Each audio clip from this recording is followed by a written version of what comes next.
Bismillahirrahmanirrahim. Alhamdulillahilladzi arsala rasulahu bil huda wa dinil haq liyudhhirahu 'ala dini kullih walau karihal musyrikun.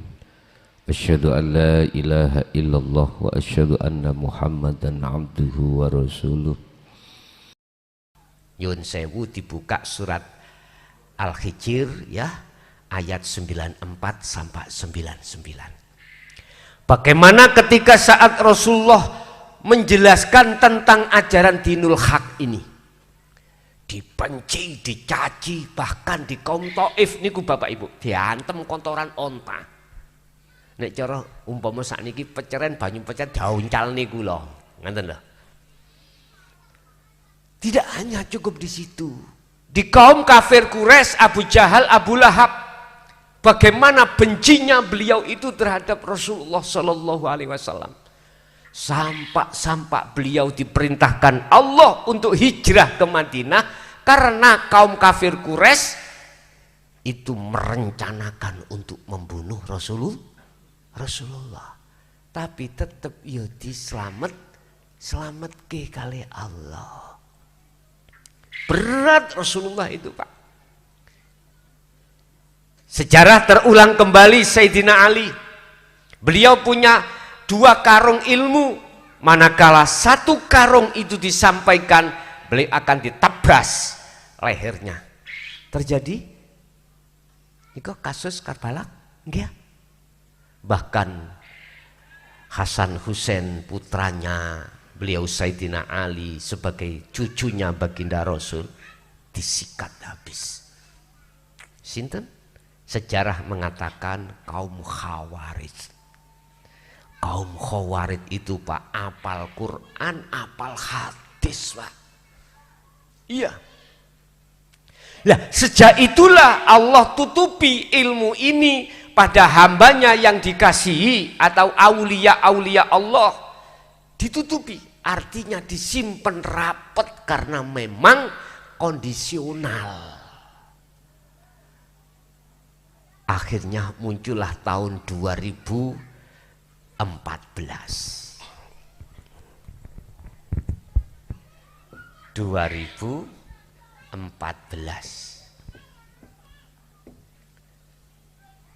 Surat Toha 14 ayat.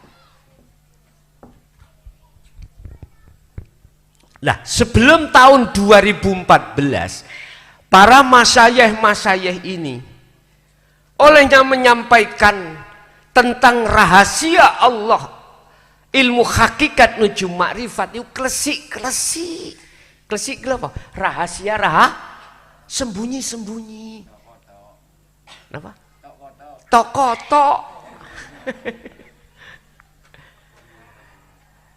Itu pun kadang-kadang memakai bahasa isyarat. Nyun sewu kalau punya pengalaman kali beliaunya Hadratus Syekh Al-Maghfurlah Mbah Yai Fakih niku tahun 90. Zamane waktu iku kelut. Kula niki mantun nasar rawuh teng mriku. Tapi sebelumnya itu tahun 76 saya sudah mendawamkan zikir khofi sampun. Loh, ketika masuk di situ, beliau dawe mengini, ger blakra oai. Padahal tujuan saya ada di situ adalah untuk memperdalam ilmu alat. Tapi beliau dawuh ger blakra oai. Blakra iku apa? Dolin, kluyurono ae. Gue langsung matek dalam hati saya. Mosok konangan niki. Yang saya bawa mulai tahun 76 niki. Saya menyimpan zikir niku mulai tahun 76 iki, Pak. 90 kula rawuh dateng Mbah Yai, terus kula niki mboten dikengken mondok ngaji kitab mboten, malah disuruh keluyuran. Iku dawuh beliau. bahasa keluyuran, belakrak itu sudah saya sudah punya jawaban. Udah punya jawaban. Apa sih belakrak? Hanya satu tujuannya. Fa'inama tuwallu fathamma wajhullah. Dimanapun kau berada, disitulah ada wajah Allah. Temui. Disuruh menemui. Itu dengan bahasa isyarah. Lah, menjelang tahun dan sampailah tahun 2014 kemarin Bapak Ibu. Ketika saat itu YouTube mulai beredar. 20 adalah surat Toha. 14 adalah ayat. Di situ dikatakan innani anallah la ilaha illa ana fa'budni wa aqimis shalah li dzikri. Berarti tauhidnya itu sudah sampai la ilaha illa ana. Kita di dalam Al-Qur'an diajarkan tauhid tahap 4, Pak. Pertama la ilaha illallah, di syariat munculnya dzikir jahri. Kedua la ilaha illahuwa, di thariqah munculnya dzikir khafi atau sirri. La ilaha illa anta, itu dari hakikat munculnya adalah dzikir sirrul asrar.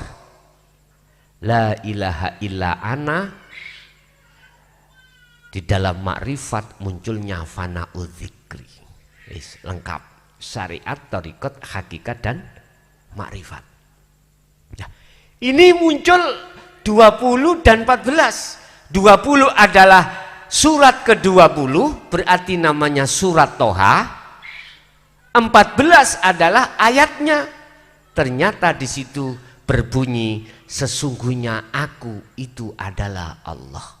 Tidak ada Tuhan kecuali aku, sembahlah aku. Aku loh Pak ya. Tadi kan pertama Allah, huwa, anta, ana. Sekarang ana sudah mentok makrifat. Aqimis shalah li dzikri, tegakkan sholat itu untuk mengingat aku. Lah ngaten nggih. Tapi nyatanya kita umat Islam mengapa khususnya ya, ketika sholat Allahu Akbar, kula pekerjaannya itu adalah maklar kambing. Mesti saya kelingan teringat sama kambing. Lah ngeten nggih.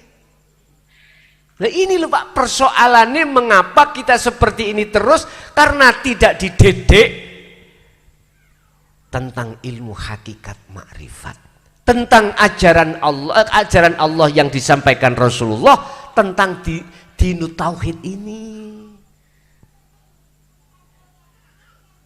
Sehingga kita hanya melaksanakan sholat saja, tidak menjaga sholat. Kalau menjaga sholat mesti harus khusyuk. Ketika khusyuk, hati jenengan mesti tatmainnul qulub, anteng. Walaupun gak punya uang, hati damai. Punya uang, hati juga damai. La farqa bainahuma, hati sudah tidak ada bedanya sudah. Dikasih sakit atau sembuh, tetap hati anteng. Mengapa begitu?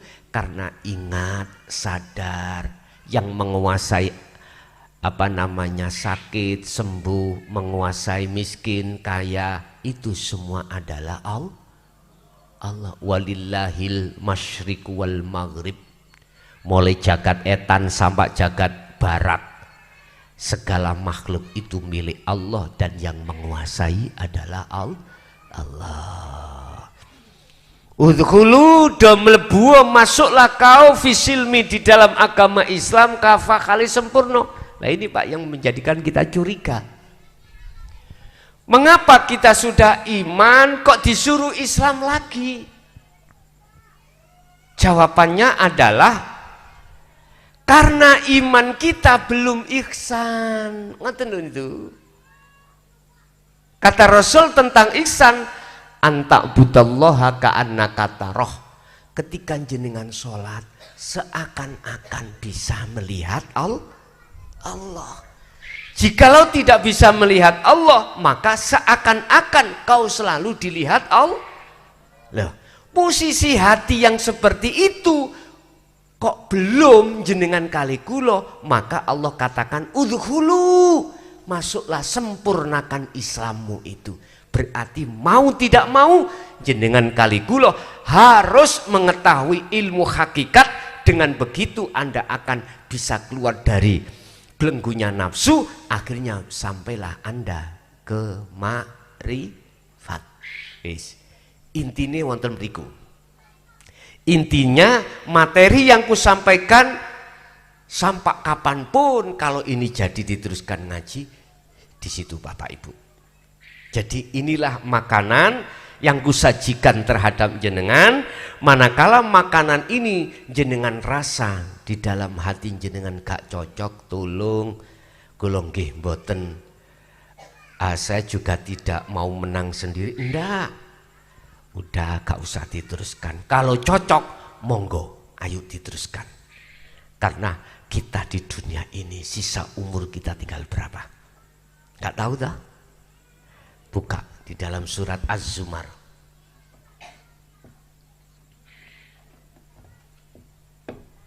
Ayat 54. Bagaimana Allah mengancam kita sebagai umat hambanya mati sebelum makrifat. Wa anibu ila rabbikum wa aslimu lahu. Lekaslah kau kembali pada Allah. Imanmu ojo dikopi. Jangan digula, jangan. Imanmu harus pada Allah. Berarti wa anibu, lekas baliyo siro ila rabbikum, maring pangeran siro kabeh. Dengan begitu wa aslimu lahu, Islammu akan sempurna. Wa aslimu lahu, maka pasrahmu itu benar-benar pasrah pada Allah. Lakukanlah hal itu min qabli ayyatiyakumul adab. Jangan sampai kedatangan mati. Berarti iman jenengan ini kali kulo yang tadinya imannya itu belum ihsankan.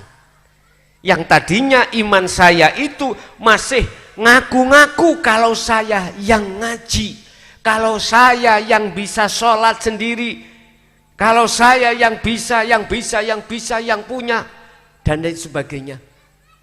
Inilah tanda-tanda kalau hati kita itu masih tersarang syirik khafi.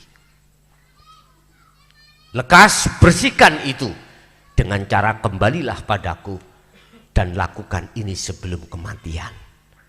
Jikalau ini tidak lekas sampai lakukan, terus kita itu kedahuluan kedatangan sakaratul maut atau mati, kullu nafsin dha'iqatul maut, maka ayatnya terusnya summalatun sorun.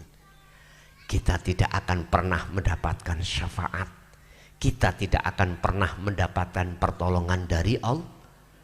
Berarti kita masuk dalam wamin waroihim barzahun. Kita masuk alam barzah dalam keadaan gelap gulita. Bahasa Indonesia nih, bahasa Madura ini gelap gulita itu apa? Peteng dedet, ngoten nggih. Peteng celeng, ngoten nggih. Nggih. Jadi wis sudah peteng dedet celeng, sudah gelap gulita, begitu. Ini sudah diterangkan Allah, diingatkan Allah kita sebagai hambanya. Az-Zumar 54. Urusan percaya dan tidak percaya monggo, urusan kita masing. Tapi perlu jenengan ketahui, setiap diri kita yang bernyawa mesti kullu nafsin dha'iqatul. Sekarang sisa umur kita tinggal berapa tidak tahu. Kita mati ya belum tentu, nunggu umur 90 tahun belum tentu. Ini tidak ada yang tahu, bisa jadi sebelum tua kita meninggal, bisa jadi. Oleh karena kita tidak tahu, mari kita sadar diri terhadap Allah untuk lekas kembali pada Allah. Terakhir, pesan saya, jenengan jangan mati dulu sebelum sempurna Islami. Ngaten nggih? Sebab nek wis sempurna Islami, apa kata Allah? Surat Al-Baqarah 208 tadi. Wala tattabi'u khutuwati syaiton innahu lakum aduwwum mubin. Kau akan bisa menghindari dari bisikan-bisikan nafsu di dalam hati kita. Pun niku sebagai pertemuan perdana ya.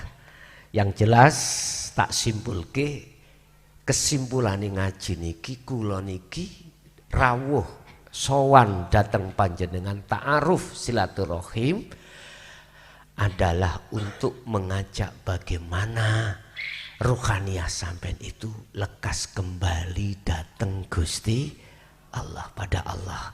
Urusan saya serukan, saya ajak untuk kembali kepada Allah. Cara istilah sholat tak ajak untuk yang khusyuk. Umpama jenengan tidak mau, itu tidak salah. Itu tidak salah, dan saya tidak pernah menyalahkan, karena setiap diri itu punya proses masing-masing. Begitulah apa yang bisa kami sampaikan. Kita masuk pada sesi tanya jawab. Barangkali jenengan ada yang kurang paham apa yang sudah ku jabarkan tadi, monggo menawi ditangkletke ditanyakan. Assalamualaikum warahmatullahi wabarakatuh. Nama saya Rosid, asli Tabak Asri. Kalau ajeng tanglit Gus, gimana sistem wasilun dan majidubun? Apakah bisa seperti saya ini sistem majidubun?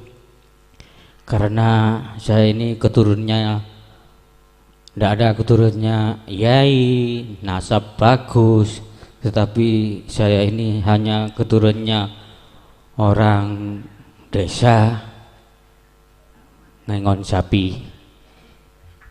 Yang ketiga, gimana dzikir jirur asror di tempat keramaian amrih tidak putus-putus?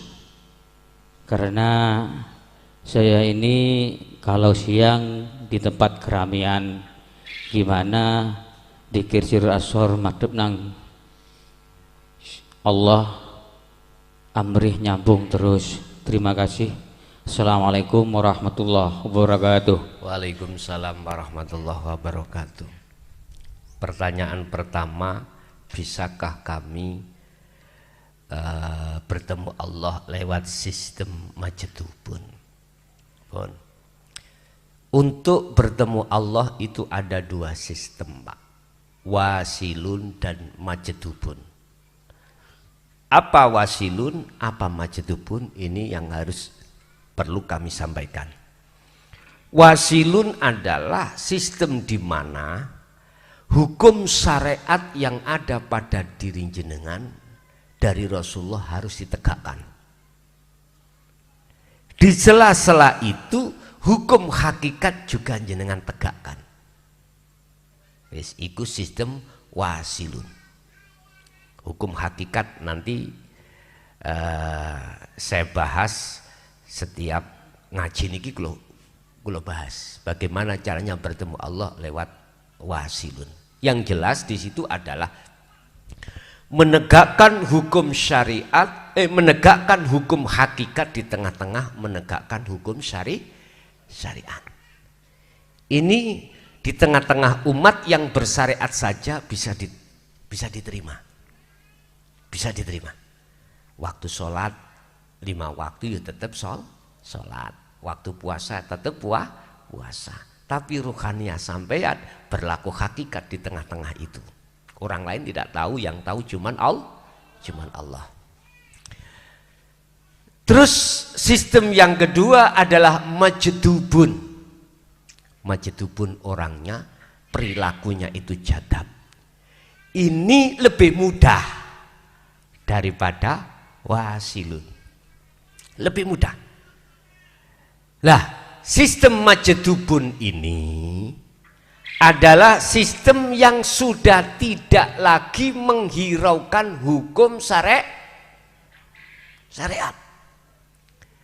Ada perilaku yang perilaku itu nanti jenengan itu akan hilang kesadaran. Hilang kesadaran. Ada. Selama ini kami belum pernah menjelaskan gitu, baru kali ini.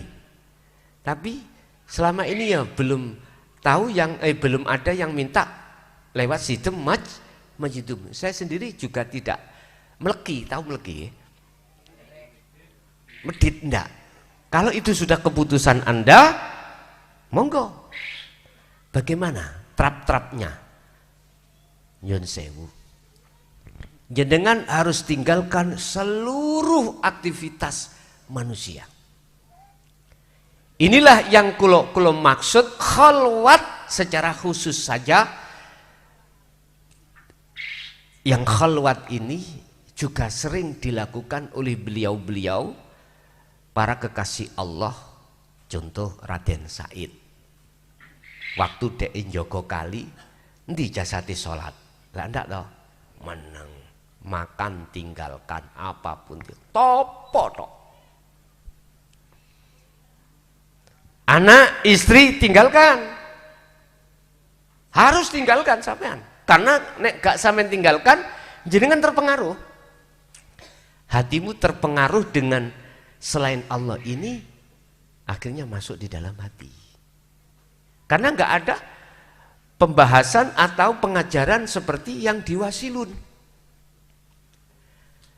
Teman, pergaulan sudah tinggalkan. Kemanakah jenengan? Terserah.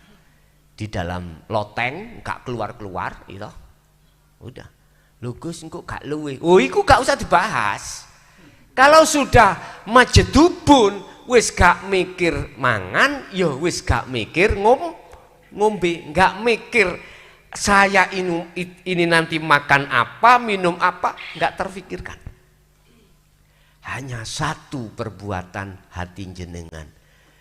Ya ayyuhalladzina amanu dzkurullaha dzikron katsiron. Niki. Setiap detik, setiap waktu wis enggak ada hati sampean bicara apapun kecuali hanya berzik. Dengan begitulah nanti lama kelamaan akalmu gendeng. Gendeng nang Allah maksudku, gak gendeng nang bojone Ayo pilih ndi, Bu. Sampeyan duwe suami gendeng nang Allah dengan gendeng nang garwane wong liya. Ya milih gendeng nang Allah toh, ya Bu ya. Saking gendenge, saking mahabbahe hati iki pada Allah dikarenakan terus setiap napas detik mendawamkan zikir, maka biasane akal ini langsung dicabut Allah. Sukmo iki dicabut Allah, laksana sampai seperti orang tidur. Orang tidur itu kewajiban sholat enggak? Halo? Enggak. Fikih manapun mengatakan orang tidur, orang semaput, bigori aklin isinya enggak wajib sholat 5 waktu. Kecuali nanti kalau sudah bangun, sudah sadar baru sholat wajib. Lan jenengan namanya majedubun, baik akal maupun hati, urusan dunia itu dicabut Allah. Gini disebut majedubun, orangnya jadab. Umpama ditanya, Gus dari mana? Saya kan dari Surabaya, nanti ditanya. Jawaban saya itu tidak jawab dari Surabaya, ndak. Sapiku mana pitu. Pertanyaannya itu dari mana, jawabannya sapiku mana pitu. Sapiku, sapi saya melahirkan 7 anak. Kan nggak sambung. Nggak sambung. Baju sak bajuan ya mohon maaf Pak. Enggak dinis kayak kados ngeten iki sopan ndak. Kadang nggih, mohon maaf nggih, ada sampah telanjang. Akhirnya gak dibawa Pak Lurah nanggoni menurah kira-kira. Hah? Iya tak? Kecuali sampai diem di kamar, diem min asrofil majalis di gua, di hutan, di sungai, sudah enggak bicara sama orang dan lain sebagainya, boleh, terserah, milih sing majedubun, nopo sing wasilun, monggo. Tapi jujur, saya wasilun. Tapi bukan berarti saya tidak memberikan yang minta majedubun, enggak.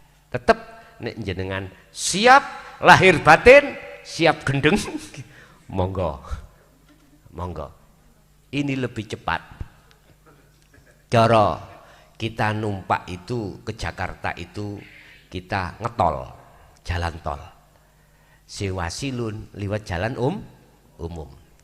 Yes, itu yang pertama. Yang kedua, bagaimana ketika saat kerja kami itu selalu hatiku terpaut hanya Allah. Iki wasilun, Mbak.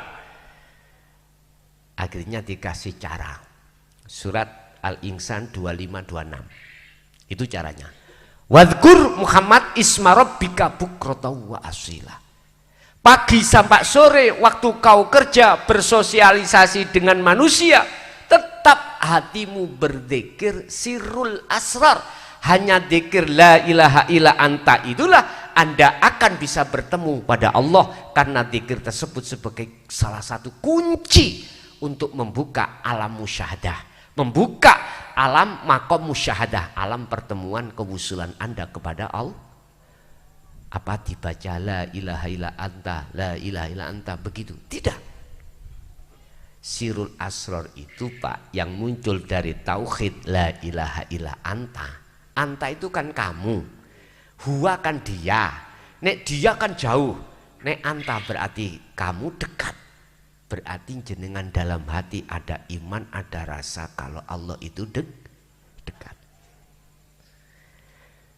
Bentuknya dekat, prakteknya waktu jenengan kerja, hati jenengan harus ada rasa, ada iman, bahwasanya apa pergerakan dan muncul dari diri jenengan bekerja itu tidak Anda akui dari Anda, tapi di dalam hati Anda itu merasakan, meyakini kalau itu adalah af'alullah. Itu caranya. Setiap napas yang keluar af'alullah. Mata melihat tidak diakui, kita yang bisa melihat tapi Allah. Telinga mendengar, bukan kita yang mengakui yang bisa mendengar tapi Allah. Jadi dalam hati sampean iku gemuruh keakuan Allah. Itu caranya.